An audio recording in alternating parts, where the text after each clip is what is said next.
তার স্বামী তাকে পাহাড়ে ফেলে রেখে এসেছিল।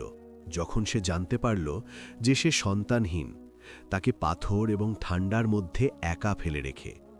কিন্তু সাফিয়া, যার হৃদয়ে ছিল অটুট সংকল্প, সে নতুন করে শুরু করল পৃথিবীকে এবং তার স্বামীকে প্রমাণ করতে যে বিশ্বাসঘাতকতায় জীবন থেমে থাকে না। আল্লাহ আপনাদের সময়গুলো সব মঙ্গলে ভরিয়ে দিন। আমাদের আজকের গল্পটি শুরু করার সেরা উপায় হল আল্লাহর রসুল সাল্লাল্লাহু আলাইহি ওয়াসাল্লামের উপর দরুদ ও সালাম পেশ করা। অনেক কাল আগের এক দিনে সুফিয়ান নামে এক লোক ছিল। জীবনে তার কাজ ছিল দক্ষ কামার হিসেবে, সুউচ্চ পাহাড়ের মাঝখানে অবস্থিত এক গ্রামে। সে ছিল শক্তিশালী, ভাবগম্ভীর এবং প্রায়শই তার শান্ত মুখে হাসি থাকত, কিন্তু তার হৃদয় ছিল দুশ্চিন্তায় ভারাক্রান্ত। তার একটি ছোট্ট ইচ্ছা ছিল যা সে সর্বদা স্বপ্ন দেখত, বাবা হওয়া। কিন্তু তার স্ত্রী সাফিয়া তার সৌন্দর্য এবং দয়া সত্ত্বেও সন্তানহীন ছিল, এবং বিয়ের অনেক বছর পরেও তাদের কোনো সন্তান হয়নি। সাফিয়া এমন এক দুশ্চিন্তা বহন করত যা তার মুখে প্রকাশ পেত না। সে তাকে ভালোবাসা এবং সমর্থন অনুভব করানোর জন্য যথাসাধ্য চেষ্টা করত, কিন্তু সে তার স্বামীর চোখে এক ধরনের বিষণ্ণতা দেখতে পেত যা দিন দিন বাড়ছিল। সে জানত যে তার স্বামীর হৃদয় বাবা হওয়ার জন্য আকুল ছিল, কিন্তু সে তার দুঃখ নীরবতা ছাড়া অন্য কিছু দিয়ে প্রকাশ করতে পারত না। দিন কেটে গেল এবং সুফিয়ান দিনগুলোর ভার এবং দীর্ঘ অপেক্ষার কষ্ট অনুভব করতে শুরু করল। সে এমন এক সমাধানের কথা ভাবল যা তার হৃদয়কে মুক্ত করতে পারে, আর তার মনের সমাধানটি ছিল পরিষ্কার। সে সিদ্ধান্ত নিল সাফিয়াকে সরিয়ে দেবে। এই নারী, যাকে সে দীর্ঘদিন ধরে ভালোবেসেছিল, তার দৃষ্টিতে তার হৃদয়ের উপর এক ভারী বোঝা হয়ে দাঁড়িয়েছিল। এই পরিস্থিতিতে সে কিভাবে পিতৃত্বের স্বপ্ন পূরণ করতে পারে? একদিন সে সাফিয়াকে বলল, আমরা কেন পাহাড়ে যাই না বিশুদ্ধ বাতাস নিতে? সেখানকার দৃশ্য আমাদের প্রশান্তি দেবে এবং আত্মাকে সজীব করবে। সাফিয়া, যে সর্বদা তাকে খুশি করতে চাইত, রাজি হল। সে তার চোখে আশার এক ঝলক দেখল এবং কোনো কিছু সন্দেহ করল না। তারা একসাথে উটের পিঠে চড়ল এবং দুর্গম পাহাড়ের দিকে রওনা হল। রাস্তাটি ছিল দীর্ঘ এবং পাহাড়গুলো কুয়াশায় ঘেরা, কিন্তু সাফিয়া তার পাশে সুফিয়ানের উপস্থিতিতে আশ্বস্ত বোধ করছিল। কিন্তু কিছু একটা অদ্ভুত ছিল। তার হৃদয়ে অস্বাভাবিক কিছু অনুভব করল। উটটি যখন একটি সরু পথ পার হচ্ছিল, হঠাৎ থেমে গেল। সুফিয়ান সাফিয়ার দিকে তীক্ষ্ণ দৃষ্টিতে তাকাল এবং পরিবর্তিত কণ্ঠে বলল, আমাদের বিদায়ের সময় এসেছে। সাফিয়া হতভম্ব হয়ে গেল। সে বুঝতে পারছিল না কি ঘটছে। তুমি কি বোঝাতে চাইছ? সে দুর্বল কণ্ঠে জিজ্ঞাসা করল। সুফিয়ান একটি অদ্ভুত হাসি হাসল এবং বলল, তুমি সেই জায়গা নও যা আমি খুঁজছিলাম। আমি এখানে এসেছি শুধু তোমাকে বোঝা হিসেবে ফেলে যেতে।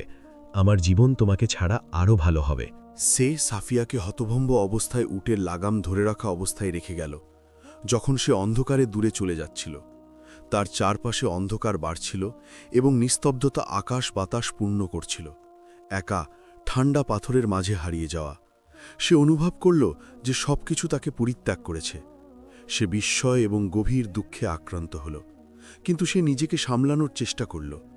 তার হৃদয় ব্যথায় মুচড়ে যাচ্ছিল, কিন্তু সেই উটটিকে পালাতে দেয়নি এবং স্থির হয়ে দাঁড়িয়ে রইল যতক্ষণ না তার কিছু মনে পড়ল। সাফিয়া জীবন থেকে শিখেছিল যে জীবন শেষ হয়ে যায় না যখন কেউ তোমার মুখের ওপর দরজা বন্ধ করে দেয়। সে জানত যে ভবিষ্যৎ তার ভাঁজে আশার চেয়েও বেশি কিছু ধারণ করে এবং সে একটি নতুন পথ খুঁজে পাবে, এমনকি যদি সে এই নিস্তব্ধতায় একাও থাকে। পাহাড় তাকে সেই আনন্দ দিতে পারত না যা সে আশা করেছিল, কিন্তু প্রতিটি পদক্ষেপ তাকে সেই সত্যের কাছাকাছি নিয়ে যাচ্ছিল যা সে ভবিষ্যতে মোকাবেলা করবে। সেই সুউচ্চ পাহাড়ে, যেখানে কেউ যাতায়াত করে না এবং বাতাসের শব্দ ছাড়া আর কোনো শব্দ নেই, সাফিয়া সেই জায়গায় ঘোরাঘুরি করতে শুরু করল যেখানে সুফিয়ান তাকে ফেলে গিয়েছিল। সে মরিয়া হয়ে এমন কাউকে খুঁজছিল যে তাকে সাহায্য করতে পারে বা তার একাকিত্ব খোঁচাতে পারে। তার হৃদয়ে দুঃখ এবং বিস্ময়ে ভারাক্রান্ত ছিল, এবং সে তার সাথে যা ঘটেছে তা মেনে নিতে পারছিল না। বছরের পর বছর ভালোবাসা এবং একসাথে বসবাসের পর তার হৃদয়ের ক্ষত তার শরীরের ক্ষতর চেয়ে গভীর ছিল, কিন্তু তবুও সে অবিচল থাকার চেষ্টা করল। সময়ের সাথে সাথে তার ক্লান্তি বাড়তে শুরু করল, যতক্ষণ না সে একটি বড় পাথরের ছায়ার নিচে অজ্ঞান হয়ে গেল। পাহাড়ের নিষ্ঠুর ঠান্ডায় ঘুমিয়ে পড়ল। কয়েক ঘন্টা পর এক বৃদ্ধ লোক এবং তার স্ত্রী তাদের ভেড়া চড়ানো শেষে বাড়ি ফেরার পথে হাঁটছিল। তাদের হাত ছিল কঠোর পরিশ্রমে খসখসে এবং তাদের মুখ ছিল কঠোরতা ও সরলতার জীবনে পূর্ণ। হঠাৎ তাদের চোখ পড়ল মাটিতে পড়ে থাকা একটি শরীরের ওপর। যখন তারা কাছে গেল, তারা আবিষ্কার করল যে এটি এমন এক নারী যার চেহারায় ব্যথা এবং হারিয়ে যাওয়ার ছাপ আছে। বৃদ্ধ এবং তার স্ত্রী সাফিয়াকে জাগানোর চেষ্টা করল। প্রথমে সে সাড়া দিচ্ছিল না, কিন্তু সময়ের সাথে সাথে তাদের ফিসফিসানি তাকে কষ্ট করে তার অচেতন অবস্থা থেকে বের করে আনল। সে চোখ খুলল এবং তারপর তিক্ত হাসি হাসল যখন সে তার সামনে দয়ালু মুখগুলো দেখল। স্ত্রীটি বলল, তুমি এখন নিরাপদ, ভয় পেও না। কিছুটা শক্তি ফিরে পাওয়ার পর সাফিয়া তাদের কাছে তার গল্প বলতে শুরু করল। আমার স্বামী সুফিয়ান আমাকে পাহাড়ে ফেলে রেখে গেছে। যখন সে জানতে পারল যে আমি সন্তানহীন, সে মনে করত আমি তার সন্তান না হওয়ার কারণ। সে আমাকে এই ঠান্ডা পাহাড়ের মাঝে ফেলে রেখে গেছে। বৃদ্ধ এবং তার স্ত্রী দুঃখে ভরা হৃদয়ে তার কথা শুনল। আমরা তোমাকে আমাদের সাথে নিয়ে যাব। এখানে পাহাড়ে দুর্বলের কোনো স্থান নেই, তবে আমরা তোমাকে জীবনে ফিরে আসতে সাহায্য করব। যখন সুফিয়া এই দয়ালু দম্পতির হাতে সুস্থ হওয়ার পথে ছিল, সুফিয়ান দূরের এক গ্রামে মানুষকে বলছিল যে তার স্ত্রী নিখোঁজ হয়ে গেছে এবং সে জানে না সে কোথায় গেছে। দিন পার হওয়ার সাথে সাথে সে সবার সামনে গল্পটি পুনরাবৃত্তি করতে লাগল এবং তার মুখে মিথ্যা দুঃখ দেখাতে লাগল, যেন সে তাকে মিস করছে, যদিও সে ইতিমধ্যে একটি নতুন জীবন শুরু করার সিদ্ধান্ত নিয়েছিল। কয়েক মাস কেটে গেল। যখন সুফিয়ান গ্রামের মানুষের সামনে নিজেকে তার স্ত্রী হারানোর শোকে দুঃখী মানুষ হিসেবে দেখানোর চেষ্টা করছিল, তখন বুথাইনা নামে এক তরুণী তার কাছে এলো। এক সুন্দরী তরুণী, বিলাসবহুল চেহারা। সুফিয়ান তার সাথে পরিচিত হল এবং শুরুতে মনে হয়েছিল সে তার সমস্ত ইচ্ছার উত্তর। সে বিলাসবহুল জীবন এবং সম্পদ সম্পর্কে কথা বলে তার হৃদয় জয় করেছিল এবং তাকে সেই আরামের প্রতিশ্রুতি দিয়েছিল যা সে খুঁজছিল। সুফিয়ান তাকে বিয়ে করতে রাজি হল এটা অনুভব করার পর যে সে সাফিয়াকে ভুলে গেছে এবং একাকিত্বে ক্লান্ত হয়ে পড়েছে। কিন্তু শীঘ্রই বুথাইনা তার আসল রূপ দেখাতে শুরু করল। সে বাহ্যিক চেহারার প্রতি অতিরঞ্জিত আগ্রহ দেখাতে শুরু করল এবং অর্থ এবং বিলাসিতা দাবি করতে লাগল যা সুফিয়ান সরবরাহ করতে পারত না। সময়ের সাথে সাথে সুফিয়ান তার আর্থিক অবস্থার অবনতি অনুভব করতে শুরু করল। সে বুথাইনার সমস্ত দাবি পূরণ করার জন্য কঠোর পরিশ্রম করছিল, কিন্তু সে যা চাইছিল তার সবকিছু পূরণ করতে পারছিল না। বুথাইনা জাঁকজমক ও বিলাসিতায়পূর্ণ জীবনের স্বপ্ন দেখত এবং সুফিয়ান যেই কারণে দরিদ্র হয়ে পড়েছিল প্রচণ্ড কষ্ট পাচ্ছিল। প্রতিবার যখন সুফিয়ান বুথাইনার কোনো অনুরোধ প্রত্যাখ্যান করত, তার রাগ বেড়ে যেত এবং সে তাকে তার চাহিদা মেটাতে অক্ষম বলে অভিযুক্ত করতে শুরু করত। টাকা তার হাত থেকে দ্রুত ফুরিয়ে যাচ্ছিল এবং তাদের জীবন সমস্যা ও বিবাদে পূর্ণ হয়ে উঠল। সে অনুভব করতে শুরু করল যে সে এমন এক ফাঁদে পড়েছে যা থেকে সে পালাতে পারছে না। এদিকে বুথাইনা আরও বেশি দাবি করতে লাগল এবং তার কাছে আরও বেশি চাইতে লাগল, যতক্ষণ না সে নিজেই বুঝতে পারছিল না যে সে এই ঘূর্ণিঝড় থেকে কিভাবে বের হবে যার মধ্যে সে তাকে প্রবেশ করিয়েছে।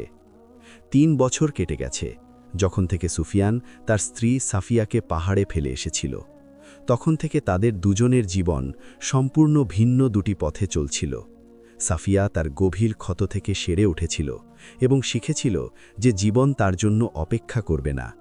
যখন থেকে বৃদ্ধ এবং তার স্ত্রী তাকে পাহাড়ে পেয়েছিল, সাফিয়া ধীরে ধীরে তার সুস্থতা ফিরে পেতে শুরু করেছিল। বৃদ্ধ এবং তার স্ত্রী তার যত্ন নিত এবং তাকে ক্ষেতের কাজ এবং ভেড়া পালন সম্পর্কে অনেক কিছু শিখিয়েছিল। অল্প সময়ের মধ্যে সাফিয়া অনুভব করতে শুরু করল যে তার হাত আবার শক্তিশালী হয়েছে এবং তার সহ্য করার ক্ষমতা আগের চেয়ে অনেক বেড়ে গেছে। সময়ের সাথে সাথে সে তার জীবন নতুন করে গড়ার সিদ্ধান্ত নিল। সে ভেড়ার ব্যবসার দক্ষতা শিখেছিল এবং শীঘ্রই তা থেকে ভালো অর্থ উপার্জন করতে শুরু করল। সে কাছের একটি গ্রামে চলে গেল এবং সেখানকার মানুষের মধ্যে তার ভালো সুনাম হল এবং সে এলাকার অন্যতম গুরুত্বপূর্ণ ভেড়া ব্যবসায়ী হয়ে উঠল। সে এমন সংকল্প এবং শক্তি দেখিয়েছিল যা তার মতো অবস্থায় খুব কম মানুষই জানত এবং তার জীবন ভালোর দিকে পরিবর্তিত হতে শুরু করল। সে আর সেই দুর্বল নারী ছিল না যাকে সুফিয়ান পাহাড়ে ফেলে গিয়েছিল, বরং সে একজন স্বাধীন এবং শক্তিশালী নারী হয়ে উঠেছিল যে তার জীবনের চাবিকাঠি নিজের হাতে ধরে রেখেছে।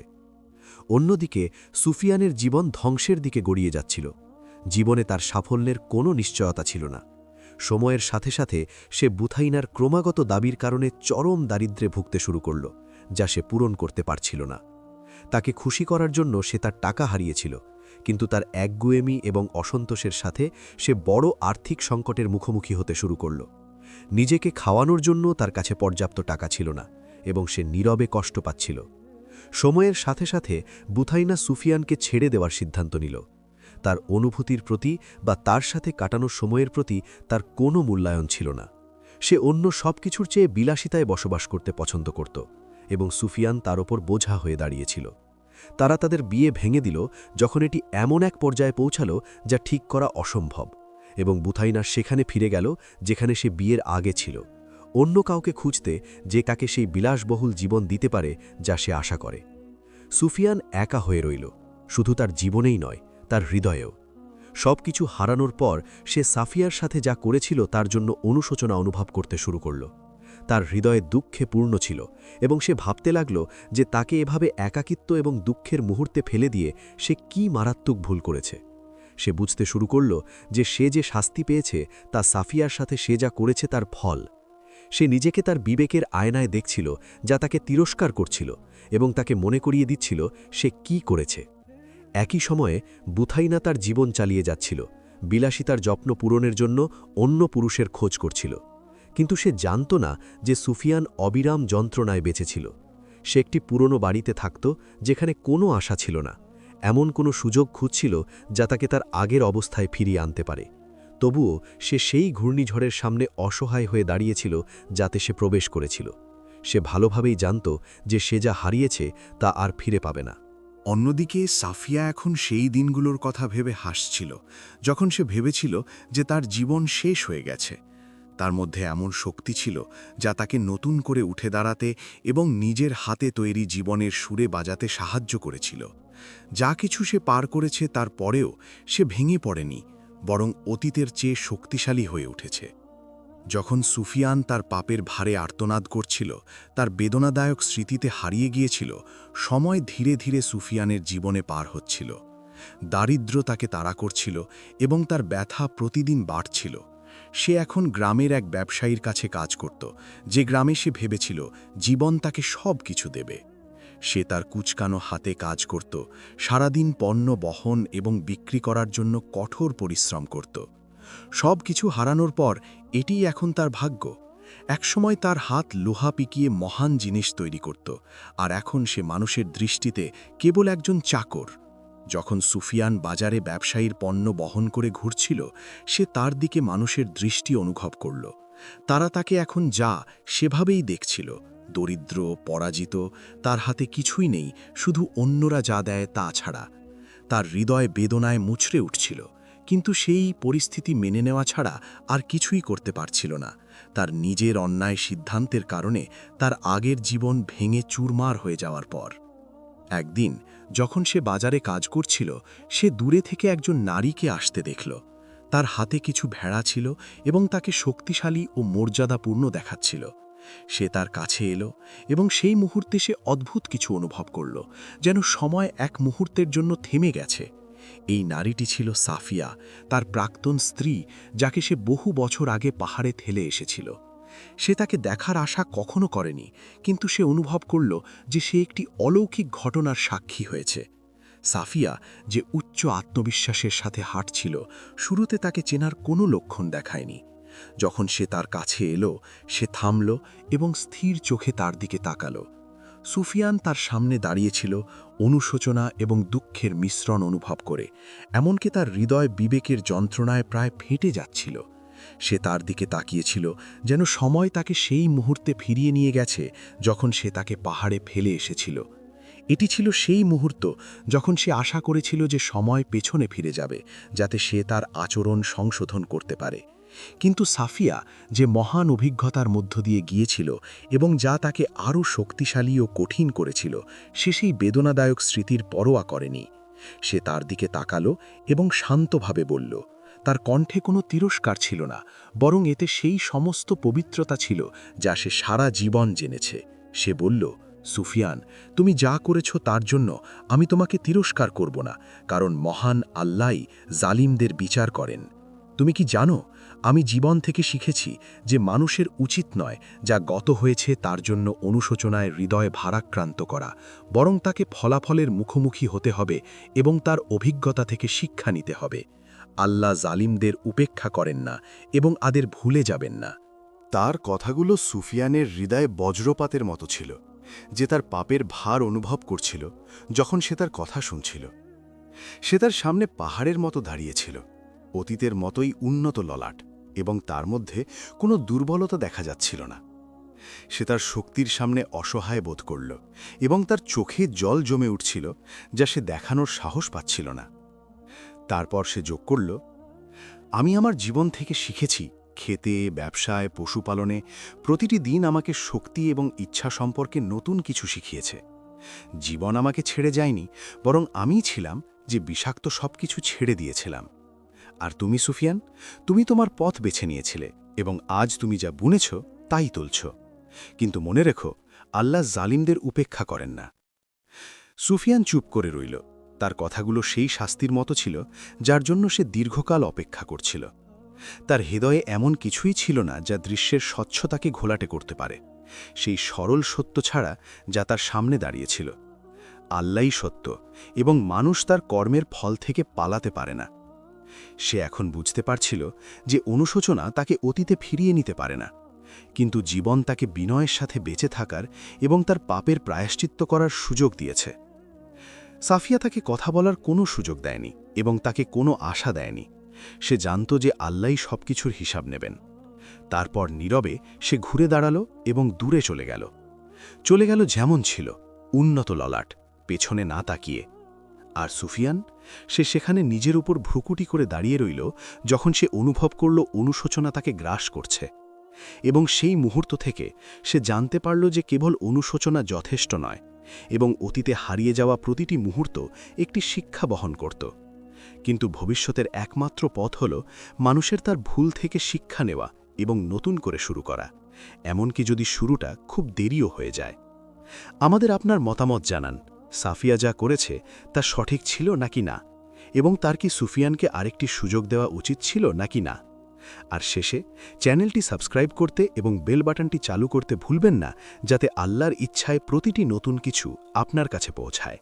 এরকম আরও শিক্ষণীয় গল্প শুনতে আমাদের চ্যানেলটি সাবস্ক্রাইব করে রাখবেন। ইনশাআল্লাহ আপনাদের জন্য যাতে আরও সুন্দর সুন্দর ইসলামিক গল্প নিয়ে আসতে পারি, এজন্য দোয়া করবেন। জি, দেখা হচ্ছে পরে কোনো ভিডিওতে।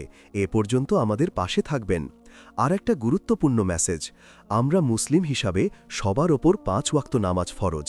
আমরা 5 ওয়াক্ত নামাজ আদায় করব, রাসূল সাল্লাল্লাহু আলাইহি ওয়াসাল্লামের ওপর দরুদ পাঠ করব। আসসালামু আলাইকুম ওয়া রাহমাতুল্লাহি ওয়া বারাকাতুহু।